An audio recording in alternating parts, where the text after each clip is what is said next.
क्या energy drinks पीने से कामेच्छा बढ़ती है या फिर नपुंसकता आ सकती है? और क्या रेड बुल में घोड़े का स्पर्म मिलाया जाता है? दोस्तों, आजकल मार्केट में बहुत सारी एनर्जी ड्रिंक्स आ चुकी है और उसे पीना भी आम हो चुका है। कहा जाता है कि इन्हें पीने से इंसान की खोई हुई एनर्जी तुरंत वापस आ जाती है और इंसान काफी एक्टिव हो जाता है। इन्हीं ड्रिंक्स में से एक ड्रिंक्स है रेड बुल।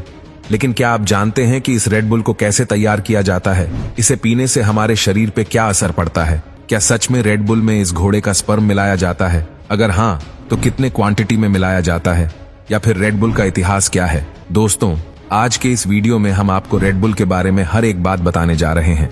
दोस्तों, सबसे पहले हम आपको बता दें कि रेड बुल कोई अमेरिकन ब्रांड नहीं है, बल्कि इसे थाईलैंड के आम इंसान ने खेतों में काम कर रहे लोगों के लिए बनाया था, जो सारा दिन काम करने के बाद थक जाते थे।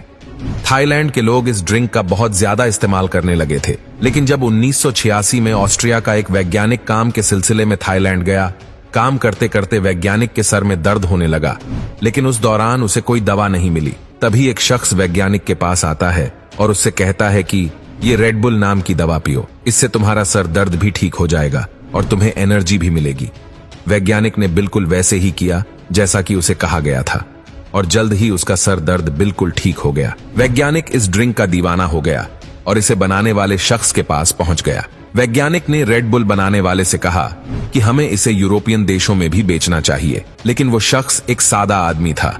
लेकिन उसे वैज्ञानिक का आइडिया बहुत पसंद आया और फिर इन दोनों ने मिलकर एक कंपनी की शुरुआत कर दी। वैज्ञानिक ने सोचा कि अगर वो इसे आम कोल्ड ड्रिंक्स बता के बेचेगा तो इसका सामना कोको कोला से होगा, जो कि पहले से ही मार्केट में काफी ज्यादा बिक रही थी। लिहाजा उसने बहुत चालाकी से ड्रिंक्स का नाम एनर्जी ड्रिंक रख दिया और शुरुआत में तो वैज्ञानिक ने सोचा कि इसे कांच के बोतल में बेचा जाएगा, लेकिन फिर इन दोनों ने मिलकर सोचा कि हमें इसकी एक अलग पहचान बनानी चाहिए। इसीलिए इसे सिल्वर और पिंक रंग के कैन में बेचना शुरू कर दिया गया। देखते ही देखते ये ड्रिंक यूरोप के कई सारे देशों में फैलने लगी, लेकिन इसे सबसे बड़ी कामयाबी तब मिली जब इसे अमेरिका में लॉन्च किया गया। इसने अमेरिकन मार्केट में उतरते ही तहलका मचा दिया था। शुरुआती दौर में रेड बुल की बिल्कुल भी एडवर्टाइजमेंट नहीं की गई थी। इससे शराब के ठेकों पे और क्लब में फ्री में बांटा गया, और जब उन्होंने देखा कि अब नौजवान पूरी तरीके से इसके दीवाने हो चुके हैं, तब इसे फ्री में देना बंद कर दिया गया।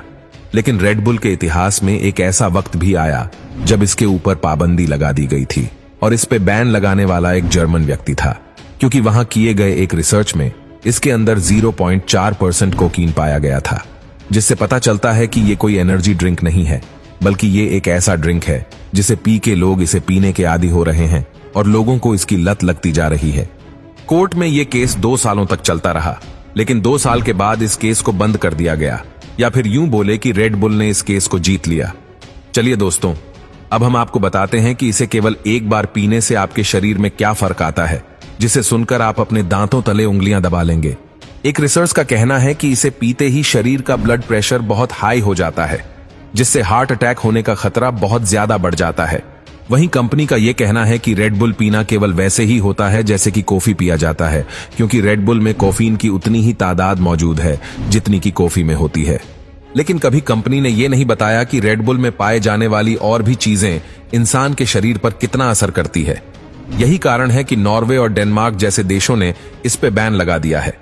वहीं कुवैत में इसे 16 साल से कम उम्र के बच्चे नहीं पी सकते। दोस्तों, आपको जानकर हैरानी होगी कि साल 2020 में इस दुनिया में जितने भी लोग हैं, उतने ही क्वांटिटी के रेड बुल के कैन बेचे गए थे। जी हां दोस्तों, तभी तो रेड बुल आज दुनिया के सबसे अमीर कंपनियों में से एक है। आप इनके प्रॉफिट का अंदाजा ऐसे लगा सकते हैं कि एक रेड बुल की कीमत केवल 7 रुपए होती है, जबकि इसे 120 रुपए में बेचा जाता है।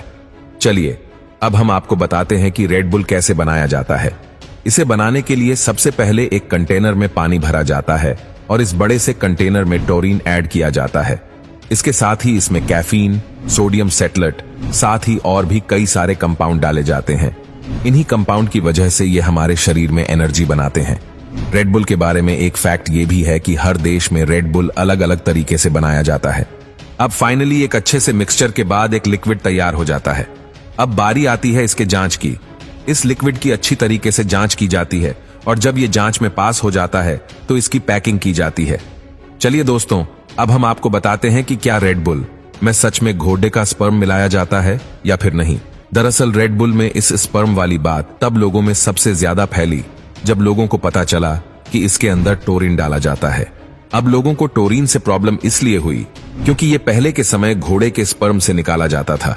आपको बता दूं कि टोरिन एक ऐसा कंपाउंड है जो कि कई सारे एनर्जी ड्रिंक्स में इस्तेमाल किया जाता है और इसके बगैर एनर्जी ड्रिंक्स बन ही नहीं सकती हैं। अब इसका सीधा सीधा मतलब तो ये हुआ कि सभी एनर्जी ड्रिंक्स में स्पर्म स्पष्ट मिलाया जाता है।